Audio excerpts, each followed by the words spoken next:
જય શ્રી કૃષ્ણ, રાધે રાધે। મિત્રો, કાર્તક મહિનામાં તમે આ 3 વસ્તુઓનું દાન કરશો તો તમારા જીવનમાં ક્યારેય ગરીબી નહીં રહે। મિત્રો, કાર્તક માસ એ એવો પવિત્ર મહિનો છે જ્યારે ભગવાન પોતે પૃથ્વી પર આવે છે અને પોતપોતાના ભક્તોના ઘરે ઘરે જાય છે। આ મહિનો માત્ર પૂજા કે ઉપવાસનો નથી, પણ આત્માને શુદ્ધ કરવાનો અને જીવનમાં પાપો દૂર કરવાનો અવસર છે।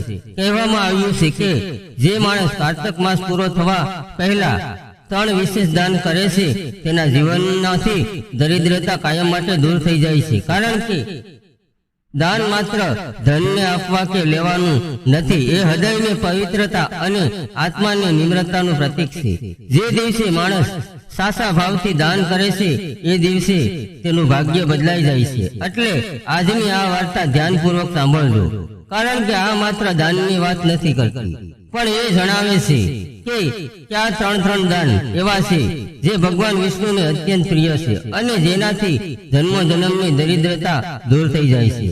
દર્શકો, આ કથા તમને એ રહસ્ય સુધી લઈ જશે જે આપણા ઋષિ મુનિઓએ પોતાના અનુભવથી જણાવ્યું હતું કે ધન ત્યાં સુધી સુખ નથી આપતું જ્યાં સુધી તે બીજાના કામમાં ના આવે। તો આવો આજે આપણે એ દેવી રહસ્યને સમજીએ કે કાર્તક માસ પૂરો થવા પહેલા ક્યાં 3 દાન એવા છે જે જીવનમાં ક્યારેય પણ દુઃખ આવવા નથી દેતા। તો મિત્રો, આ વિડીયોને અંત સુધી જરૂર જોજો અને તમે ઈચ્છો છો કે માં ભગવતી દુર્ગાની કૃપા અને ભગવાન વિષ્ણુના આશીર્વાદ હંમેશા તમારા ઉપર, તમારા સંતાનો ઉપર બની રહે તો આ વિડીયોને ફક્ત એક લાઈક કરી લેજો। કોમેન્ટમાં જય શ્રી હરિ વિષ્ણુ અવશ્ય લખી લેજો, જેથી એમની કૃપા હંમેશા તમારી ઉપર બની રહે। તો ચાલો આજનો વિશેષ વિડીયો શરૂ કરીએ। તો મિત્રો, કાર્તક મહિનામાં સૌથી પહેલું અને સૌથી પવિત્ર દાન છે દીપદાન। દીપદાનનો અર્થ માત્ર એક દીવો પ્રગટાવવાનો નથી, પરંતુ પોતાના અંદરના અંધકારને દૂર કરવાનો છે। જ્યારે આપણે દીવો પ્રગટાવીએ છીએ ત્યારે તે માત્ર તેલ અને વાટનો દીવો નથી હોતો, તેમાં આપણે શુદ્ધ ભક્તિ અને કૃતજ્ઞતા પણ પ્રગટે છે। કહેવામાં આવે છે કે જ્યારે માણસ તલના તેલનો દીવો પ્રગટાવી ભગવાન વિષ્ણુ, તુલસી માતા અને ગંગામાં નામે દાન કરે છે ત્યારે તે પોતાના જીવનનો અંધકાર પોતે જ દૂર કરે છે। પ્રિય ભક્તો, જ્યારે કાર્તક માસની સાંજનો સમય આવે છે અને સૂર્ય પશ્ચિમમાં અસ્ત થાય છે ત્યારે એ સમયે સૌથી શુભ ગણાય છે। એ સમયે તમારા ઘરના આંગણમાં તુલસીના છોડ પાસે અથવા મંદિરના તલના તેલનો દીવો પ્રગટાવો અને દીવો પ્રગટાવતા સમયે મનમાં પ્રાર્થના કરો કે હે પ્રભુ, જેમ આ દીવો અંધકાર દૂર કરે છે તેમ મારા અંદરના અજ્ઞાન, લોભ, ક્રોધ અને મોહને પણ દૂર કરો। જે વ્યક્તિ આ ભાવથી દીપદાન કરે છે તેના જીવનમાં ક્યારેય અંધકાર રહેતો નથી। તુલસી માતા પાસે તલનો દીવો પ્રગટાવો અર્થ એ છે કે તમે ધર્મ અને સમર્થનનો દીવો પ્રગટાવો છો। જે ઘરમાં દરરોજ તુલસી માતા પાસે દીવો પ્રગટાવવામાં આવે છે ત્યાં રાક્ષસી શક્તિઓનો પ્રવેશ કરતી નથી, ત્યાં દરિદ્રતા નથી ટકતી અને ત્યાં ઝઘડા પણ નથી થતા। માતા લક્ષ્મી સ્વયં તે ઘરમાં પ્રવેશ કરે છે અને કહે છે, જ્યાં દીવો પ્રગટે છે ત્યાં હું નિવાસ કરું છું। કાર્તક માસના દરેક દિવસે અને ખાસ કરીને પૂર્ણિમા અથવા અમાવસ્યાની રાત્રે કોઈ માણસ ભગવાન વિષ્ણુના મંદિરે જઈ તલના તેલનો દીવો પ્રગટાવે છે તો તે દીવાની જ્યોતનો પ્રકાશ સીધો સ્વર્ગલોક સુધી પહોંચે છે। ભગવાન સ્વયં કહે છે, જે મારા નામે દીપ પ્રગટાવે છે હું તેના જીવનનો અંધકાર દૂર કરી દઉં છું। પ્રાચીન કથામાં કહેવામાં આવે છે કે એક ગરીબ સ્ત્રી હતી જે આખું વર્ષ થોડું થોડું બસાવીને કાર્તક માસમાં દીપદાન કરતી હતી। એક વર્ષે તેણે માત્ર એક દીપ પ્રગટાવ્યું, પણ તે દીપમાં એટલી શ્રદ્ધા હતી કે તેનો પ્રકાશ સ્વર્ગ સુધી પહોંચી ગયો। ભગવાન વિષ્ણુ પ્રસન્ન થઈને બોલ્યા, આ સ્ત્રીને કોઈ પણ જન્મે ક્યારેય અંધકારમાં નહીં રહે। આગલા જન્મ તે સ્ત્રીએ જ શહેરની રાણી બની। તેથી કહેવાયું છે કે કાર્તક માસમાં જો કોઈ વ્યક્તિ તલના તેલનો દીવો પ્રગટાવીને દાન આપે તો તે પોતાના જીવનની દરિદ્રતા કાયમ માટે દૂર કરી દે છે। જે દીપ તમે આજે પ્રગટાવો છો તે માત્ર માટીનો દીવો નથી, તે તમારા આવનારા ભવિષ્યની દીપ છે। તે દીપમાં તમારી શ્રદ્ધા, પ્રકાશ અને તમારા કર્મનો તેજ અને તમારા ભાગ્યનો ઉજાસ સમાયેલું છે। પ્રિય ભક્તો, ધ્યાન રાખજો કે દીપક માત્ર એક ક્ષણ માટે નથી બળતો, તે તમારા આવનારા સમયને પણ પ્રકાશિત કરે છે।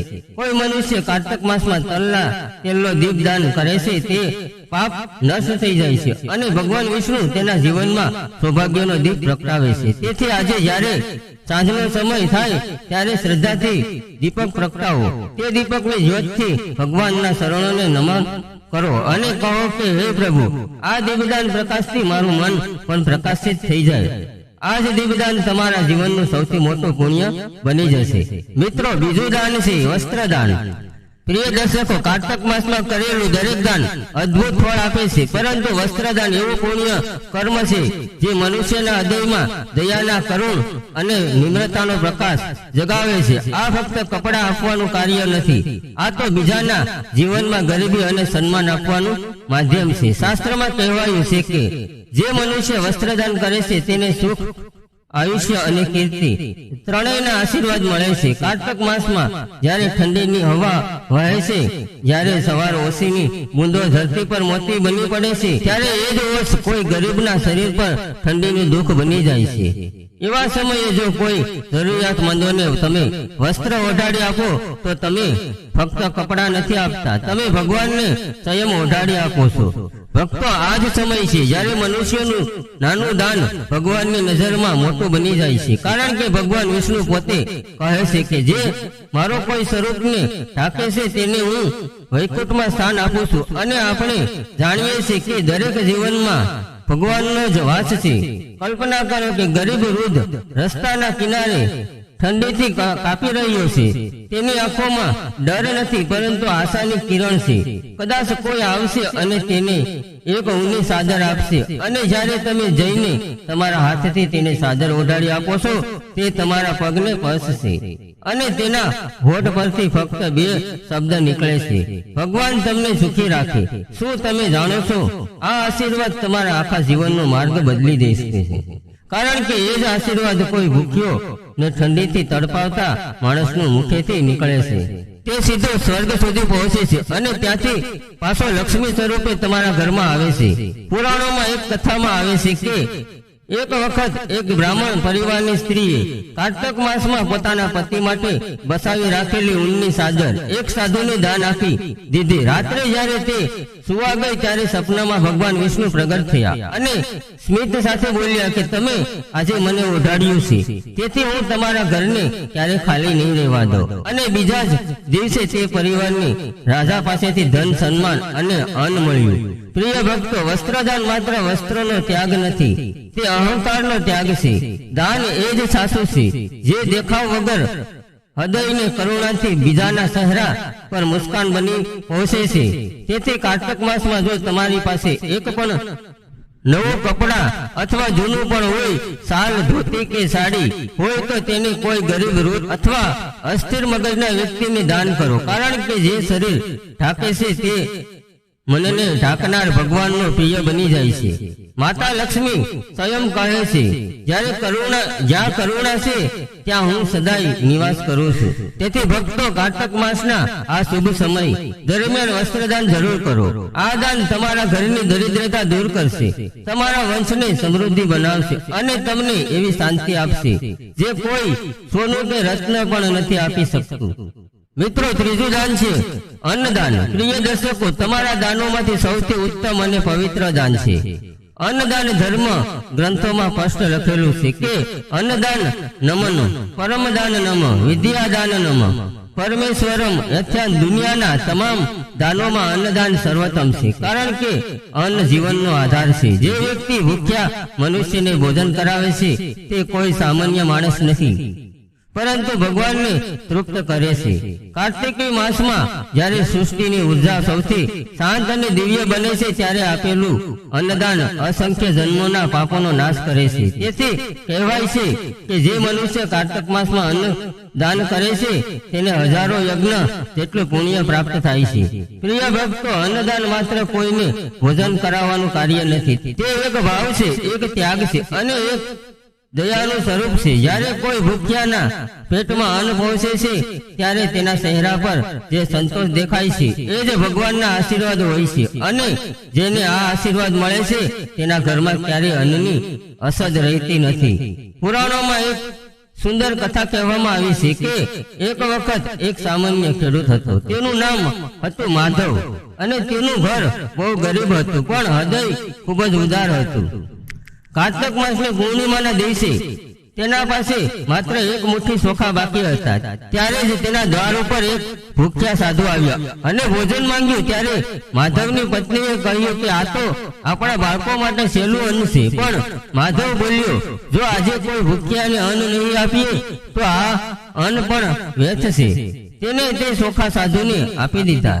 રાત્રે બંને સૂઈ ગયા. ત્યારે સપનામાં ભગવાન વિષ્ણુ પ્રગટ થયા અને બોલ્યા કે માધવ, આજે તે જે અન્ન આપ્યું છે તે સીધું મારી પાસે પહોંચ્યું છે. હવે તારા ઘરમાં ક્યારેય અન્નની અછત નહીં રહે. કાલે તારા ખેતરમાં સોનાના સિક્કા મળશે. અને બીજા દિવસે ખરેખર એવું જ થયું. તેથી કહેવાયું છે, અન્ન બ્રહ્મ સ્વરૂપ યથાર્થ અન્નમાં સ્વયં ભગવાનનો વાસ છે. પ્રિય ભક્ત, જો કોઈ વ્યક્તિ કાર્તક માસમાં કોઈ બ્રાહ્મણ, સાધુ, ગૌશાળા અથવા ગરીબ પરિવારને ભોજન આપે છે તો તેના પૂર્વજનો તૃપ્ત થાય છે. તેનું ઘર અન્નથી ભરપૂર રહે છે અને ભગવાન વિષ્ણુ પોતે તે ઘરને આશીર્વાદ આપે છે. આ દાન એટલું પવિત્ર છે કે તેને જીવન દાન કહેવાયું છે, કારણ કે તે કોઈના પ્રાણોને બચાવે છે. પરંતુ એક વાત હંમેશા ધ્યાનમાં રાખવી, દાન ક્યારેય અપમાન સાથે ન આપવું. દાન હંમેશા પ્રેમ, નમ્રતા અને શ્રદ્ધાથી આપવું જોઈએ. જ્યારે તમે ભૂખ્યાને ભોજન આપો ત્યારે એવું ન વિચારો કે મેં તેને મદદ કરી, પરંતુ એવું માનશો કે ભગવાનને મનને તેનું સાધન બનાવ્યું. પ્રિય દર્શકો, જ્યારે પણ તમે ઘરમાં ભોજન બનાવો તે અન્નનો એક ભાગ ગૌમાતા, પક્ષીઓ કે કોઈ ભૂખ્યા વ્યક્તિને જરૂર આપો. કારણ કે જે વ્યક્તિ પોતાના અન્નમાં અન્નનો હિસ્સો રાખે છે તેના ઘરમાં હંમેશા સમૃદ્ધિ રહે છે. કાર્તક માસ અન્નદાન કરવાથી વ્યક્તિનું ભાગ્ય પ્રકાશિત થાય છે. જીવનમાંથી દુઃખ, દરિદ્રતા દૂર થાય છે અને તેના વંશમાં ક્યારેય કોઈ ભૂખ્યો નથી રહેતો. કહેવાયું છે, જે ભક્તિભાવથી અન્નદાન કરે છે તે વિષ્ણુ લોકને પ્રાપ્ત કરે છે. તેથી પ્રિય ભક્તો, જ્યારે આ પવિત્ર કાર્તક માસ સમાપ્ત થાય છે તે પહેલા તમારા હાથે કોઈને ભોજન જરૂર કરાવો, કારણ કે એક ક્ષણમાં તમારા જીવનની સૌથી મોટી પૂજા બની જશે. અંતમાં ફક્ત એટલું જ યાદ રાખો કે દીપથી અંધકાર દૂર થાય છે, વસ્ત્રથી ઠંડી દૂર થાય છે, પણ અન્નથી ભૂખ દૂર થાય છે, અને એ જ સૌથી મોટો ધર્મ છે. તો મિત્રો, આજનો આ વિડીયો તમને કેવો લાગ્યો કોમેન્ટ કરીને જણાવજો. જો સારો લાગ્યો હોય તો આ વિડીયોને એક લાઈક કરી લેજો. કોમેન્ટમાં જય શ્રી હરિ વિષ્ણુ અવશ્ય લખી લેજો. તો મળીએ આગળના વિડીયોમાં. ત્યાં સુધી આવજો.